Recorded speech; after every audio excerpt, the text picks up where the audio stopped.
Vou apresentar xa a Margarida mentras elas suben a súa presentación. Vouche pedir, Margarida, que te ateñas o tempo. Incluso se podes restar un pouquinho. Ok, vamos reduzir. Sim. E tu dizes-me, quando tiver 10 minutos para parar. Ok. Pronto, é mais fácil. Depois vou colher a hora. Então, se calhar até começava por isso. Bom dia. Muito obrigada. Segundo que te presento. É verdade, mas não é grave. Bueno, Margarida de Magalhães Ramallo, ela é historiadora da arte e investigadora do Instituto de Historia Contemporánea da Universidade Nova de Lisboa.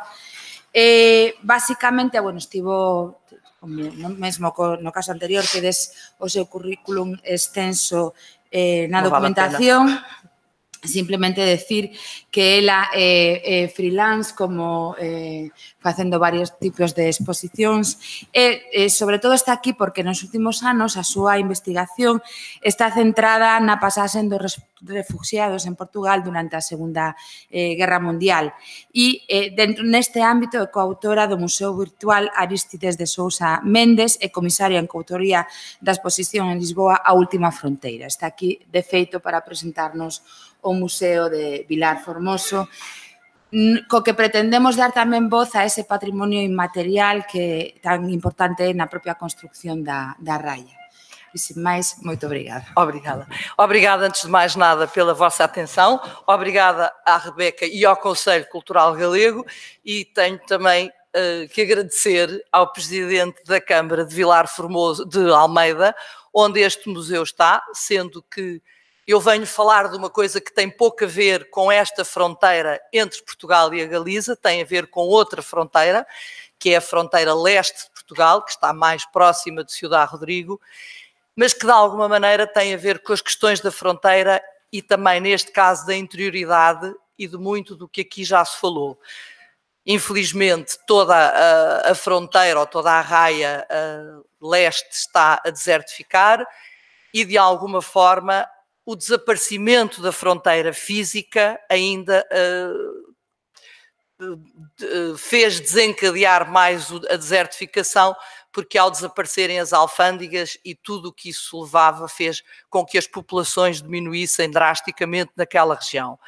Por essa razão, em 2015, o município de Almeida resolveu fazer ou tentar inverter com uma série de ações, sendo que uma delas é este memorial, este museu, se quiserem, que no fundo tem a ver com um património imaterial recente e que é a forma como Portugal acolheu os refugiados durante a Segunda Guerra Mundial, um período extremamente complicado, não só para Portugal, mas com certeza também para a Espanha, que ainda por cima estava acabada de sair de uma guerra civil e, portanto, com situações muito problemáticas.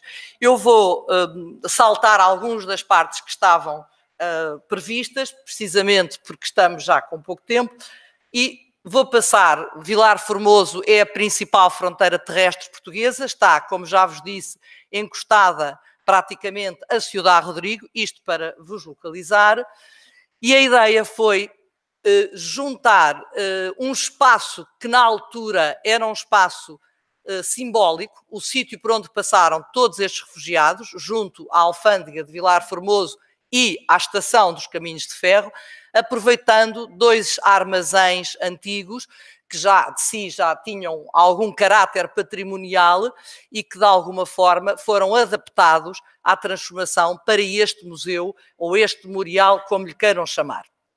Aqui é uma imagem dos anos 40 da estação de Vilar Formoso.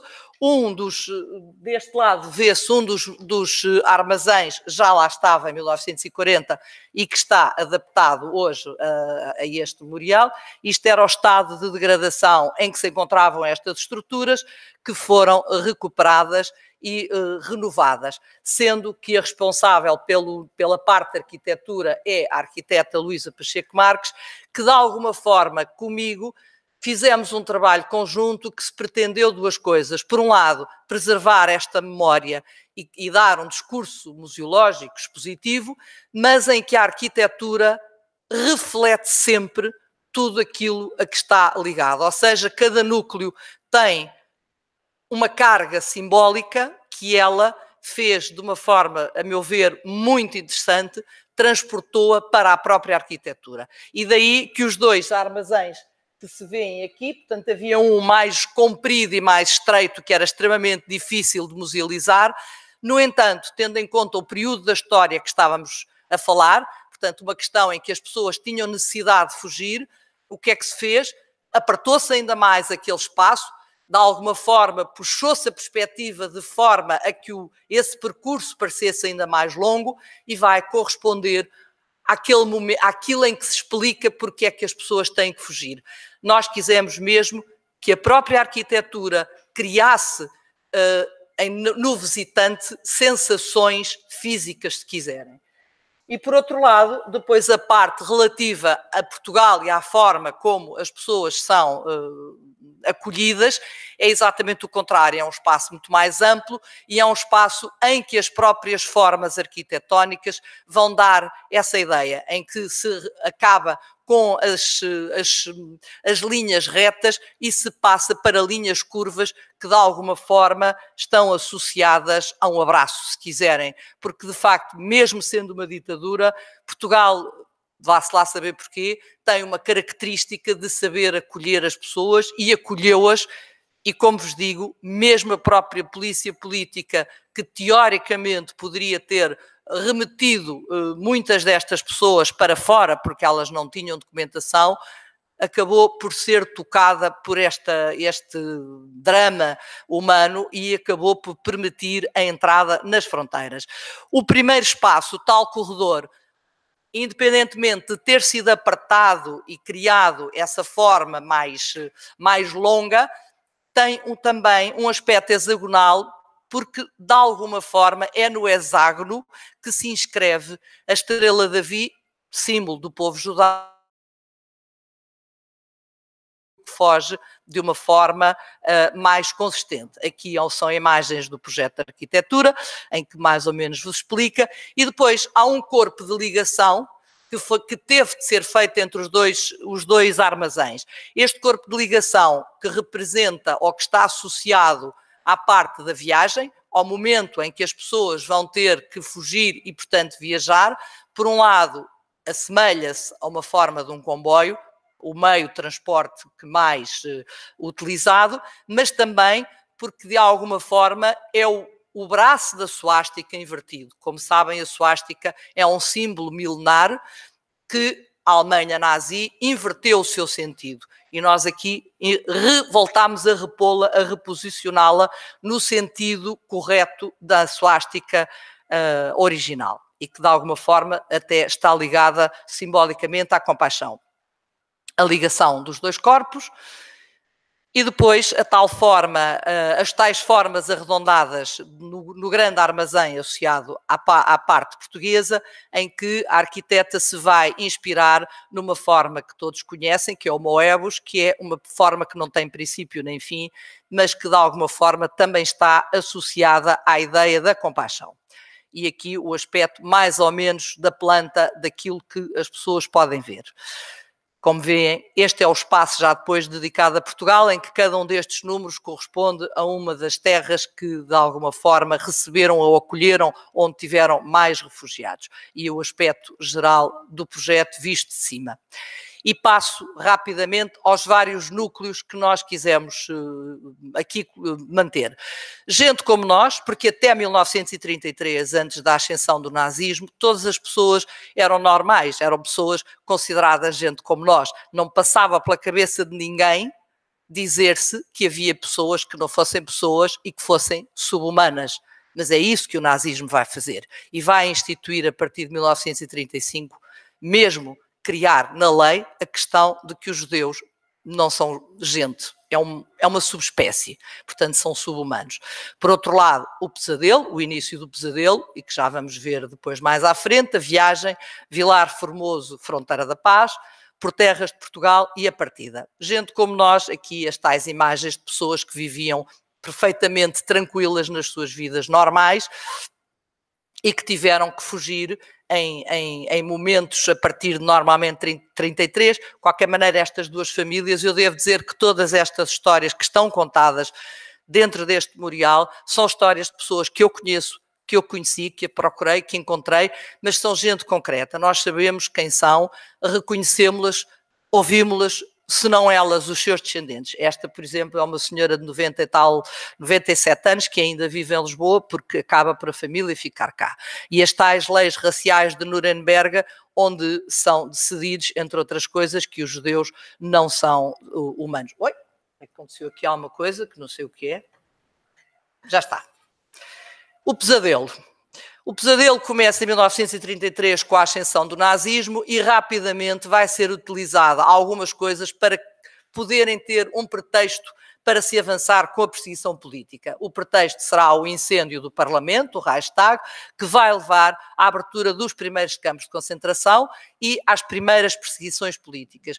Não só todos os opositores políticos passam a ser aprisionados, mas também, e portanto não é só a parte política, mas também testemunhas de Jeová, homossexuais e, como vão ver, pessoas portadoras, crianças neste caso, de deficiências físicas ou mentais. Isto significa que muitas crianças, que muitas pessoas, muitas famílias tiveram seus elementos não eram judeus, não eram ciganos, não eram coisa nenhuma, mas como saíam fora da formatação, acabaram em câmaras de gás. Por outro lado, a questão da propaganda e do tentar monitorizar os pensamentos leva à queima de livros em Berlim e noutras cidades alemãs. Eu não vou ler os textos, não vamos ter tempo. A perseguição e o boicote às lojas e, enfim, ao comércio judeu, que é aí que começa verdadeiramente a perseguição. Essa perseguição vai depois intensificar-se ao longo do tempo, culminando em 1938, depois de um assassinato de um diplomata judeu, de um diplomata alemão em Paris, por um judeu, leva àquilo que se chama a Noite Cristal, em que todas as sinagogas são destruídas e praticamente começa em grande escala a perseguição e o aprisionamento dos judeus.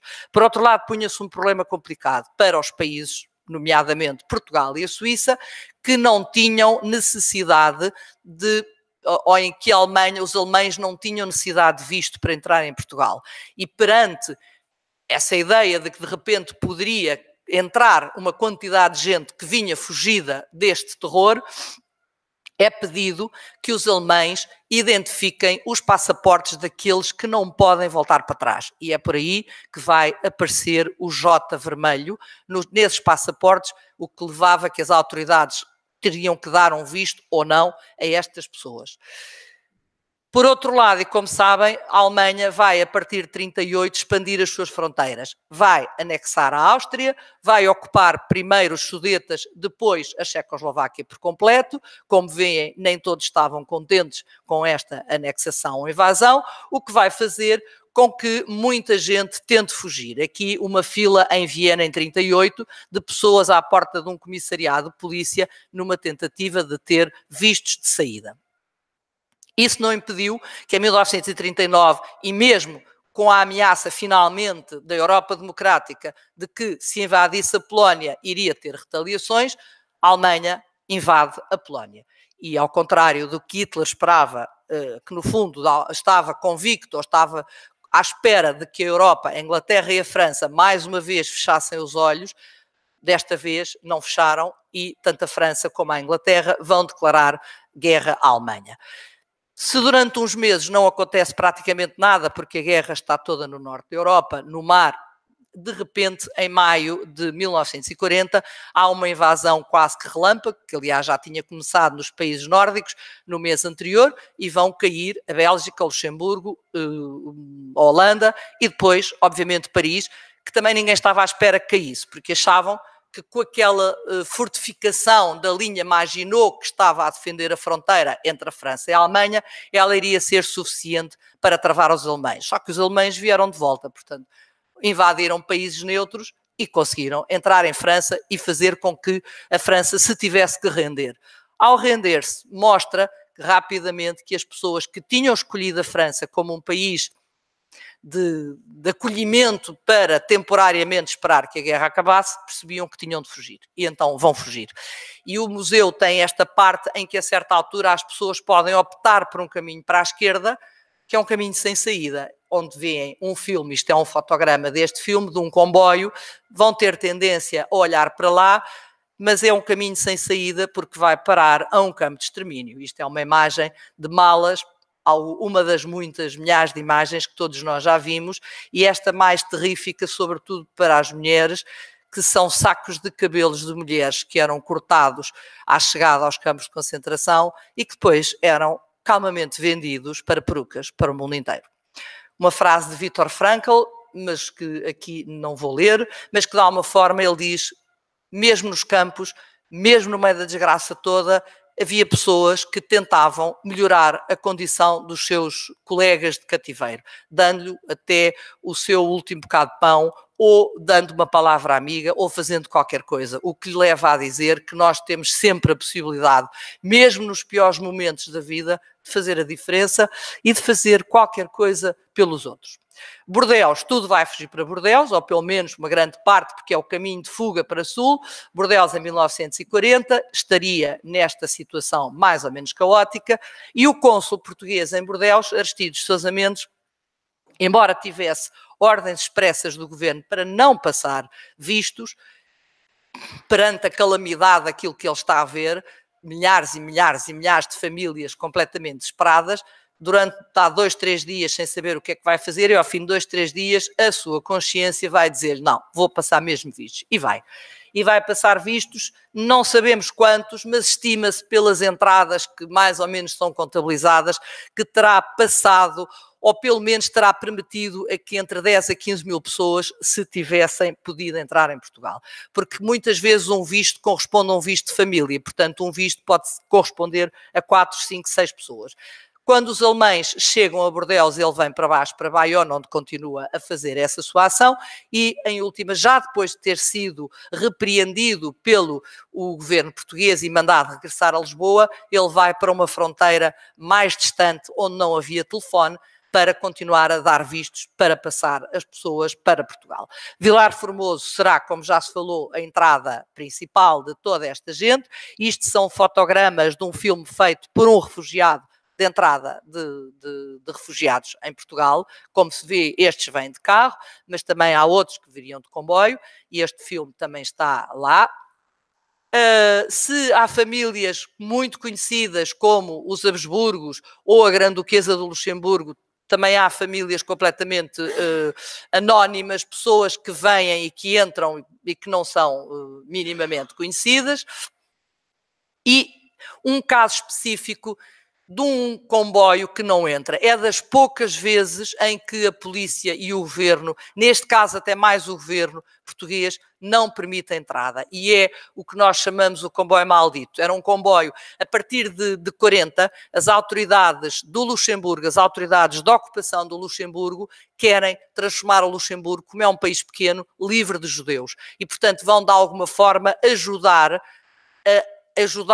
por um lado, porque os empurram para fora, porque criam situações que eles têm de sair, mas como percebem que não é fácil, eles vão acabar por ajudar estes comboios de transportes de judeus. E um destes comboios chega à fronteira de Vilar Formoso em novembro de 1940.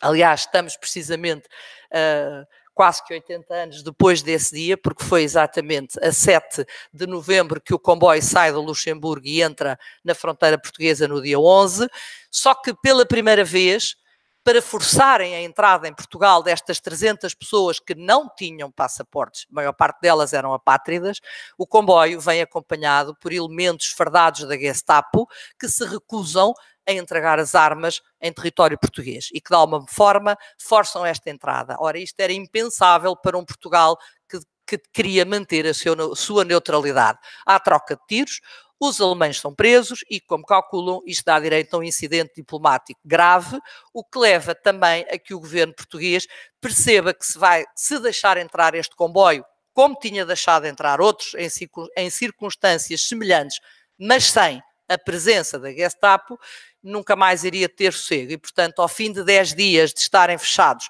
dentro do comboio, praticamente a pão e água, não direi a pão e água, mas a café e pão, que era a população, que é uma população pobre, que lhes vai levar, porque se fica com pena das pessoas que estão dentro do comboio não podem sair, o comboio acaba por ser reenviado para a França. Aqui é uma imagem do único ou dos únicos momentos em que foi permitido às pessoas saírem para dar um pequeno passeio de meia hora no cais. Há uma mulher que morre com ataque de coração a bordo, está enterrada em Vilar Formoso, e estas imagens também muito interessantes, porque são inéditas, de o campo onde eles vão ser internados ao pé de Bayonne.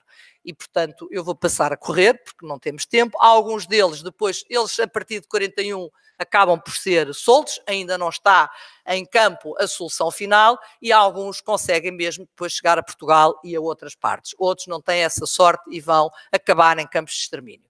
Em Portugal, a maior parte das pessoas vai ser muito bem recebida e vai ser espalhada, visto que não cabiam todos em Lisboa, por várias cidades. Pelo Porto, aqui refugiados belgas no Porto, a comunidade britânica no Porto, que vai fazer um trabalho interessante de apoio a estes refugiados que chegam não só na fronteira como na própria cidade, criando estas listagens de casas possíveis de receberem pessoas e que estivessem dispostas a receber refugiados. A Figueira da Foz, até aí uma das estâncias balneares mais concorridas, sobretudo pelos espanhóis, mas que depois da Guerra Civil tinha ficado um bocadinho ao abandono, e que agora vai ter um grande número de refugiados, porque tem unidades hoteleiras mais do que suficientes para acolher muitas destas pessoas e, portanto, torna-se uma zona também de acolhimento.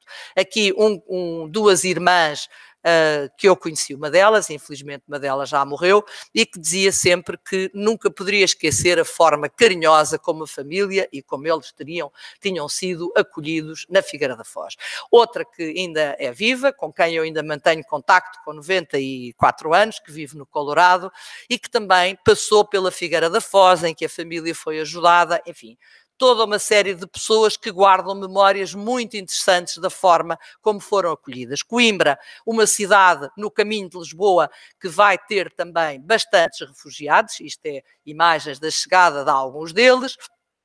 Esta família em específica, que também vai ser ajudada por um empresário português, depois não tem muita sorte, porque eles, quando chegam aos Estados Unidos, os seus vistos já tinham caducado, e os Estados Unidos não tinham a mesma política que Portugal e, portanto, obrigam-nos a regressar, não à Holanda, que estava ocupada, mas à Indonésia, que era uma colónia holandesa. Depois, como sabem, a Indonésia vai ser ocupada pelos japoneses, eles vão ser prisioneiros, por acaso salvam-se todos e reencontram-se no final da guerra.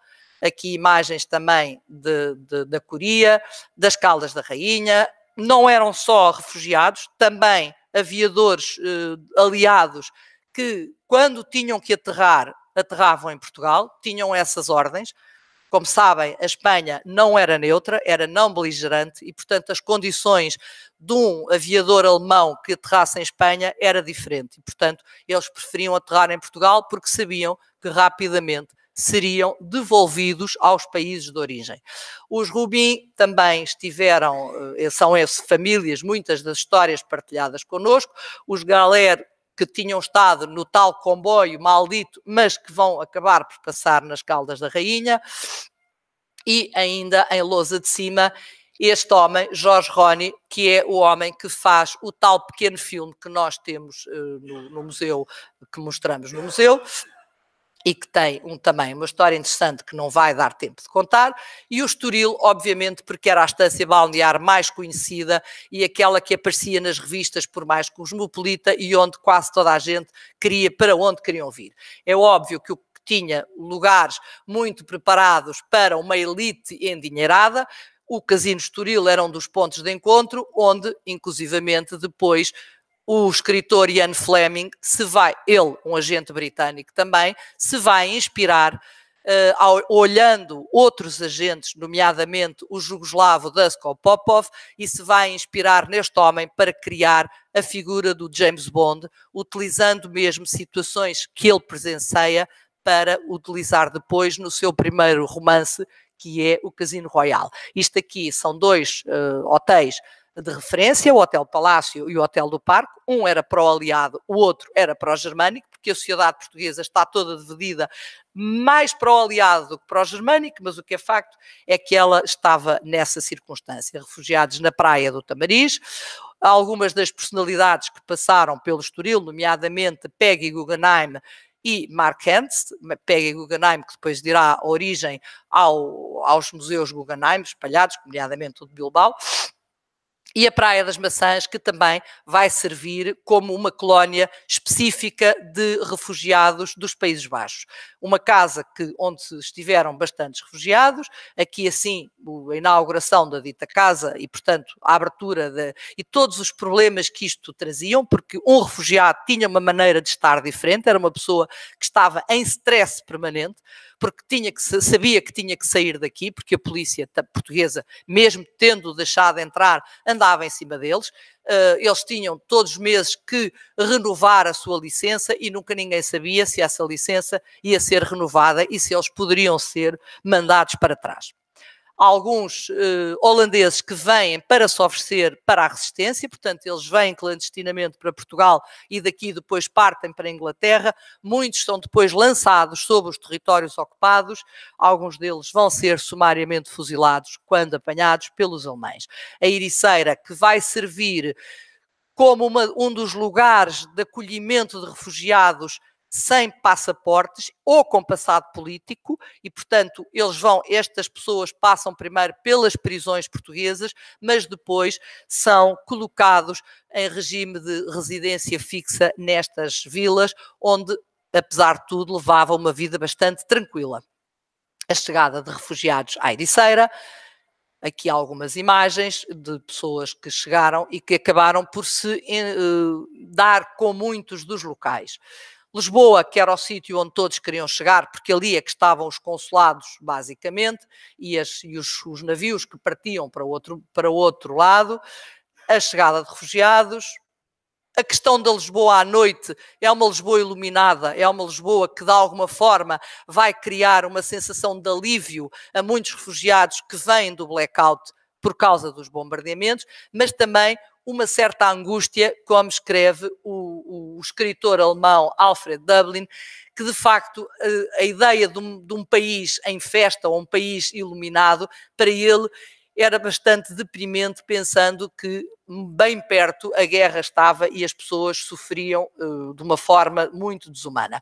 Os estrangeiros à porta da Polícia Internacional, e portanto isto são, agora vou passando mais rapidamente, depois as organizações de apoio aos refugiados, que não eram só estrangeiras, mas nomeadamente também nacionais, que deram esse apoio, e a partida, finalmente, aquilo que as pessoas mais queriam. Aqueles que tinham mais dinheiro iam no avião, de Clipper, que ia daqui para Nova Iorque.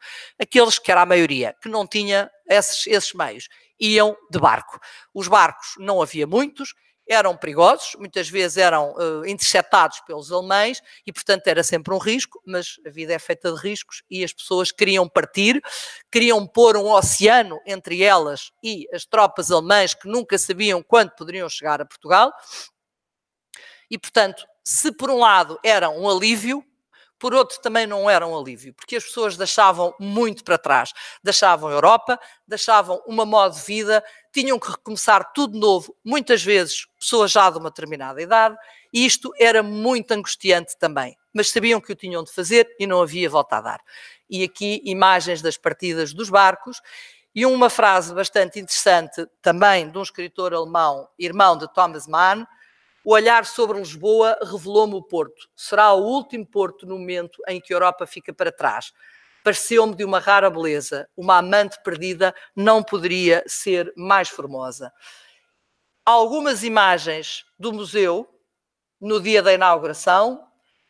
Esta parte relacionada, porque trazemos o museu para o presente, são fotografias que estão sempre a chegar de novo de famílias que puderam sobreviver porque Aristides Sousa Mendes lhes deu vistos, portanto são famílias atuais que de outra maneira não teriam existido.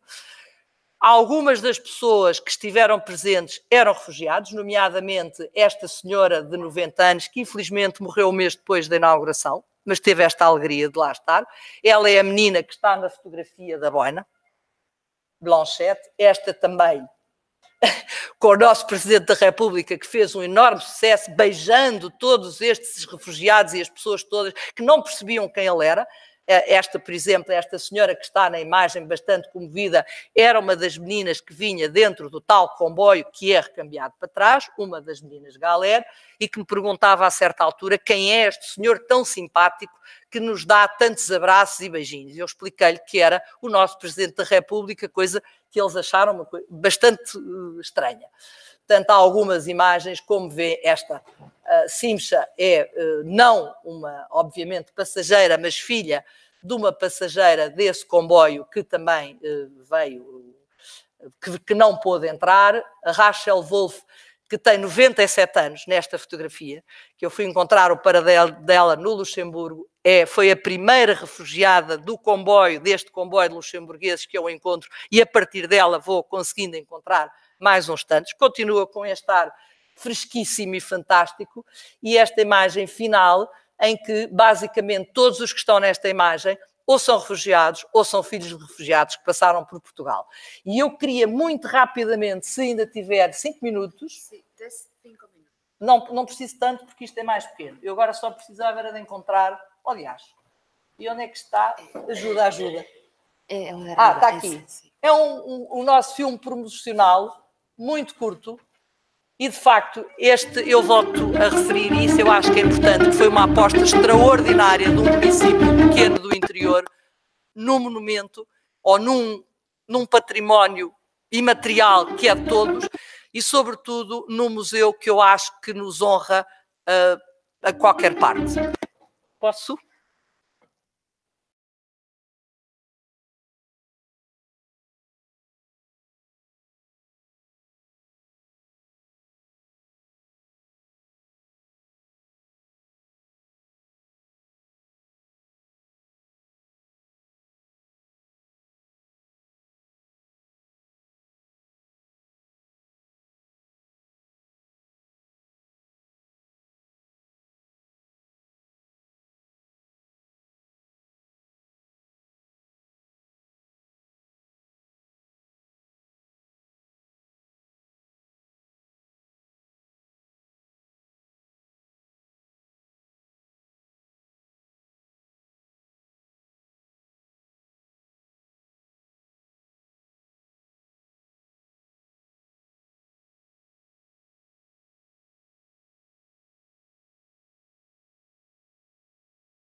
Espero que um dia possam passar em Vilar Formoso e visitar o museu. Muito obrigada.